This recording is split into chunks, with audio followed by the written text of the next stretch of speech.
जो महापुरुषों के नाम पर पूर्ववर्ती सरकार ने किए थे, जैसे भदोही को संत रविदास नगर के नाम पे किया था, खलीलाबाद को संत कबीर नगर के नाम से किया था, कानपुर देहात को रमाबाई नगर के नाम से किया था, हापुड़ को पंचशील नगर के नाम से किया था। भिजवा दो अब, ठीक है। देखो सबको बोलना ना, तमाम 5 मिनट से 10 मिनट हो गया, पूरा हो गया।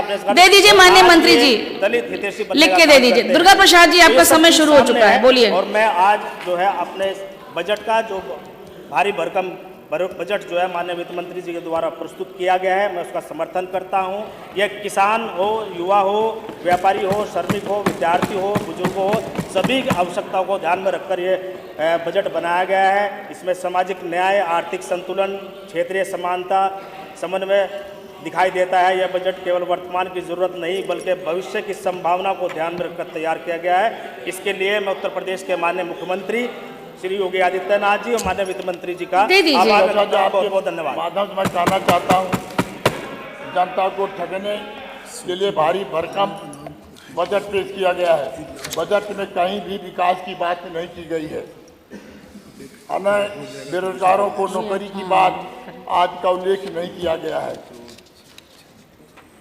यह चुनावी एजेंडा है, इस क्रम में मैं एजेंडा है। नए बेरोजगारों को कोई सुविधा नहीं मिल रही है। आज जो लड़के जो हैं पढ़ लिख करके आज बेकार घूम रहे हैं, ये सरकार उनको नौकरी देने का कोई कार्रवाई नहीं किया। माननीय अध्यक्ष महोदय, मैं आपके माध्यम से कहना चाहता हूं कि ये बजट तो ये 9वां बजट 10वां बजट इनका आखिरी है, 10 साल होने जा रहा है। ये बताया दे सरकार कि जनता के हित के लिए इन्होंने कौन सा कदम उठाया है। आज तक कोई कदम, आज सड़कें चले जाई, गांव की सड़कें, ग्रामीण सड़कें हैं वो टूट गई हैं। ये बता दें तो आज वो मरम्मत कराते हैं, मरम्मत के नाम पर लूट हो रही है। और वो सड़क वो सड़क आपको बता, मैं कह देना चाहता हूँ, ग्रामीण सड़कें जो हैं ये 2 महीना भी नहीं चलती हैं और टूट जाती हैं। मैं इस बात को विधानसभा में कई बार उठाने का काम किया था कि सड़कें, ग्रामीण सड़कें पतली हैं, उनको चौड़ीकरण किया जाए और चौड़ीकरण करके उनको मिक्स प्लांट से बनाने का काम किया जाए, मगर अभी तक ये सरकार ने कोई कार्रवाई उस पर नहीं करने का काम किया है। मैं दूसरी बात कहना चाहता हूं कि आप इस जल कल योजना जो पेयजल योजना है, आज जो जनता को नहीं मिल रही है, जो उसका लाभ जनता को नहीं मिल रही है। न टंकियाँ जो बन के तैयार हैं वो पानी की सप्लाई नहीं हो रही, पानी की सप्लाई नहीं हो रही। और दूसरी बात, जहाँ गांव में टंकी बनी उसका पाइप लगा करके पूरी सड़कें को बर्बाद कर दिया गया, तोड़ दिया गया। महाराज आज वो सड़कें बनाने का कोई बजट इनके पास नहीं है। अनेक समस्याएं हैं। मैं कहना चाहता हूं आपके माध्यम से, ये प्रधानमंत्री आवास योजना, चाहे मुख्यमंत्री आवास योजना की बात करते हैं। आज बता दें, गांव में जाइए, देख लीजिए कि किसके पास आवास, ऐसे ऐसे लोग हैं कि उनके पास आवास है नहीं।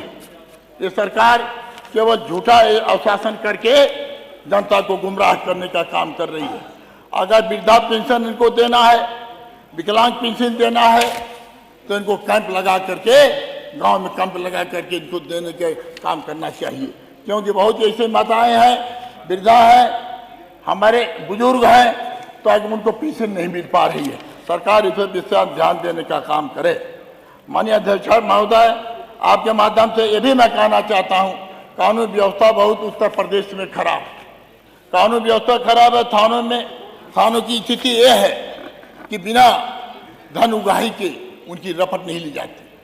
अगर झगड़ा 2 पक्ष में हो गया, झगड़ा हो गई, तो एक आदमी जो ज़्यादा चोट है वो अस्पताल में भर्ती हो जाता है। जब भर्ती अस्पताल में हो जाता है, उसकी रपट नहीं लिखी जाती, जो मारता है उसकी रपट लिखने का काम होता है।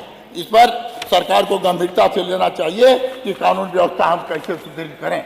आज गरीब कहते हैं, ढोढोरा पीट रहे हैं कि 12 बजे रात को जाइए, कोई आज लड़कियां, महिलाएं सुरक्षित हैं। मैं कहना चाहता हूं, दलितों के बेटियों के साथ है बलात्कार हुआ, हत्या हुआ है, अनेक हत्याएं हुई हैं। सरकार ने इस पर कौन सी कार्रवाई इन्होंने किया है?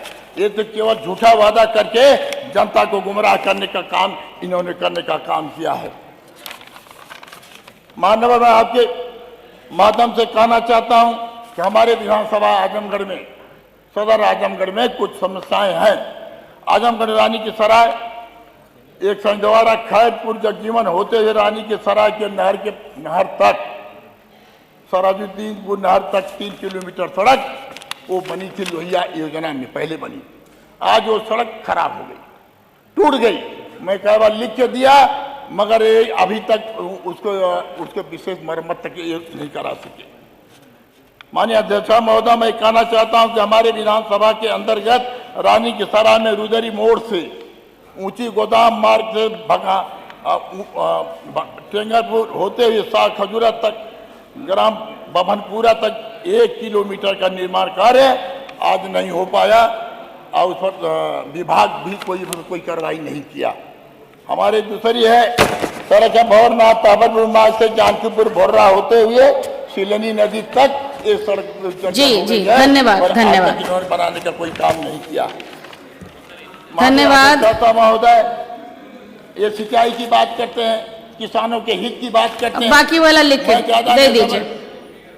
अरे मुझसे तो लोग जूनियर थे, उनको नहीं, वो मंत्री जी थे इसलिए समय दिया गया था। मैं धन्यवाद सिंचाई की बात करते हैं, किसानों की बात करते हैं। 6 मिनट हो गए। समय से खाद नहीं मिली, समय से पानी नहीं मिला, नहरों में पानी नहीं मिला और उनको उचित मूल्य नहीं मिला। आज कहते हैं कि हम दुगुना मूल्य देने का काम कर रहे हैं। जी धन्यवाद। लगा लें कि किसानों को इन्होंने अगर दिया हो तो बता दें। माननीय 1 मिनट खाली। राज्य मंत्री श्री रामकेश निषाद जी, हमारे यहाँ हमारे विधानसभा के अंतर्गत टॉन्स नदी पर माननीय एक रोड जाता है, सदस्य श्री रत्नाकर मिश्रा जी, मुबारकपुर, उस पर टॉन्स नदी के पुल पर मैंने बोलिए।